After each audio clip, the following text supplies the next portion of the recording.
Bonjour tout le monde, aujourd'hui n'est pas coutume, on a regardé pour vous un film. Ouais, aujourd'hui n'est pas coutume. Une fois n'est pas coutume, à la limite.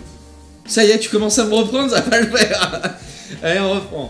Bonjour tout le monde, une fois n'est pas coutume, on va parler d'un film qu'on a eu le privilège de voir un petit peu avant vous. Un film qui va sortir dans la semaine et qui s'appelle Le Grand Tout par Nicolas Baz. C'est un film de science-fiction français. Alors, restez un petit peu, commencez pas à aller voir ailleurs, c'est intéressant, vous allez voir pourquoi.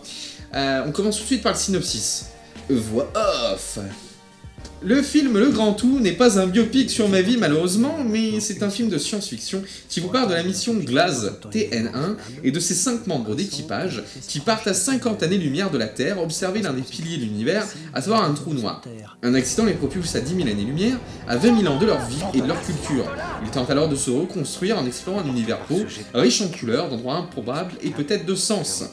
Alors, là je vous ai parler du synopsis que je trouve déjà pas très adapté par rapport au film, parce que le film se concentre vraiment sur quelque chose qui est très différent dans les films de SF, et pourtant, dans tous les films de SF, c'est un thème qui est récurrent, c'est-à-dire le voyage.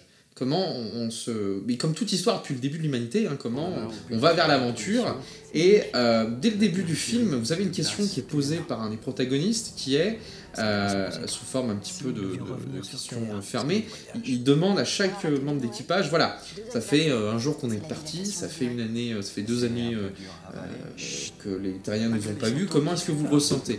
Ils sont à la vitesse de la lumière, voilà, et à chaque fois, donc les gars réfléchissent, effectivement, ça fait 2 Noëls qu'on rate, ça fait 2 anniversaires que j'ai ratés, parce que pour moi il y a 15 jours qui s'est passé, voilà, et au fur et à mesure de leur avancement, ils s'éloignent tellement de la planète Terre qu'ils se posent des questions qui sont très rarement posées en science-fiction. Arrive un moment, pour faire simple, comme c'est dit dans le synopsis, ils sont à 20 000 ans de leur culture, et ils se posent la question, est-ce qu'on revient ou pas sur Terre? Sachant que si on revient sur Terre, on sera peut-être observé comme des bêtes curieuses, comme le chaînon manquant entre le nouvel homme qui sera sur Terre et l'ancien. Plein de questions qui se posent, le film est très intéressant là-dessus. Alors, vous attendez pas à avoir un gros film d'entertainment à la Interstellar ou à la Gravity, c'est pas du tout le cas. Ça reste une production française, avec une narration française, avec aussi bien tout ce que ça peut comporter de différents, certains diront dans le négatif, que ça peut aussi amener, comme je viens de vous l'expliquer à l'instant, une nouvelle vision de la science-fiction. Pour ma part, j'ai pris un grand plaisir à regarder ce film, sachant que je regarde très peu de fiction française, parce que ça me fait souvent chier, et c'est vrai que tout le long du film, j'ai eu la banane.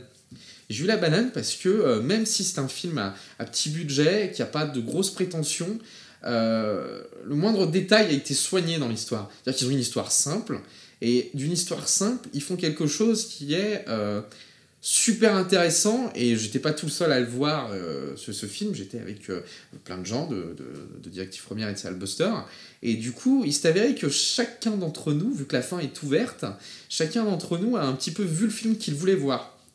Et c'est là où ça devient intéressant dans ce film, c'est que du coup, il vous pose plein de questions existentielles de l'homme par rapport à l'univers, et vous répondez un peu tout seul à ce que vous voulez, quoi. On vous impose pas une vision très américanisée, humaniste dans l'espace, très mélodramatique, là c'est pas du tout le cas, c'est vraiment quelque chose d'assez novateur dans l'approche du thème du déplacement dans l'espace, voilà. En restant...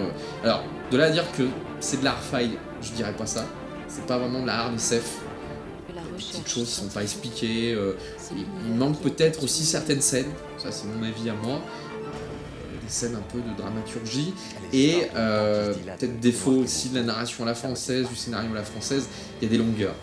Il y a des petites longueurs qui fait que le film dure un peu plus de 2 heures. Petit entracte, ça pourrait être cool. Mais ouais, franchement, il y a des petites longueurs, mais le scénario vous amène tellement loin que ça se pardonne. Et puis, pour ma part, qui suis spécialiste de séries, j'ai tapé, voilà. Pour ma part, moi qui suis spécialiste de séries, je trouve que ce film aurait pu faire un super pilote de série. Pourquoi? Parce que la problématique qui nous est exposée, le voyage qui nous est exposé, et la façon dont il voyage, pourrait donner à tellement d'autres scénarios possibles dans la découverte de l'univers, parce que là, c'est pas les gars qui voyagent d'une planète sur Mars, machin, c'est vraiment, ils font un voyage dans l'univers, et la façon dont ils le font, c'est assez novateur, c'est assez génial, ça pourrait, franchement, c'est... Franchement, vous mettez Stargate, vous mettez Babylon 5, et vous mettez les meilleurs passages Star Trek avec les Iconiens, pour ceux qui suivent Star Trek, et vous avez un scénario de fou de Dieu pour une nouvelle série. Il n'y a pas d'enjeu dans le film, le film c'est juste, on suit un voyage. Ils sont pas là pour sauver le monde, pour sauver l'univers, pour démasquer un méchant, c'est pas du tout ça. Et c'est ce qui peut peut-être gêner dans une narration. C'est-à-dire qu'il n'y a pas spécialement d'enjeu autre que, comme je viens de vous le dire dans le synopsis, ils sont pris par le trou noir et ils se retrouvent ailleurs. Voilà.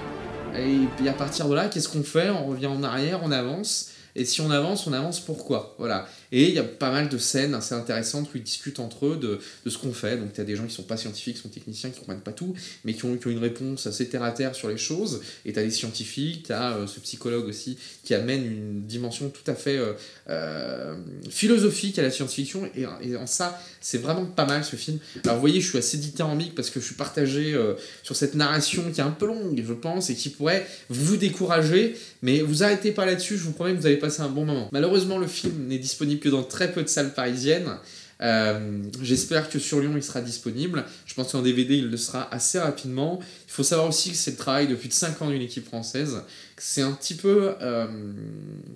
c'est un petit peu un renouveau qui s'opère dans la science-fiction en France, parce qu'à part François Descraques, à part Guillaume Loubrano, on n'a pas accès à beaucoup de science-fiction en film ou à la télé en France, et c'est intéressant parce que vous allez retrouver aussi cette façon de narrer, comme vous avez pu le voir dans Metal Hurlant Chronicle ou dans le Visiteur du Futur, pardon. Vous avez cette façon de narrer des événements qui sont assez françaises sur le fond, et c'est assez rafraîchissant de voir ça. Donc je vous encourage à encourager la production de science-fiction française en allant voir ce film sur Paris si vous pouvez aller le voir. Et nous on a passé un très bon moment en regardant le film, même encore une fois, même si c'est pas notre cam, enfin moi c'est pas ma cam le film français à la base, et j'ai été surpris d'avoir passé un très bon moment. Voilà. Écoutez, on va vous mettre les infos dans le descriptif de Serial Buster.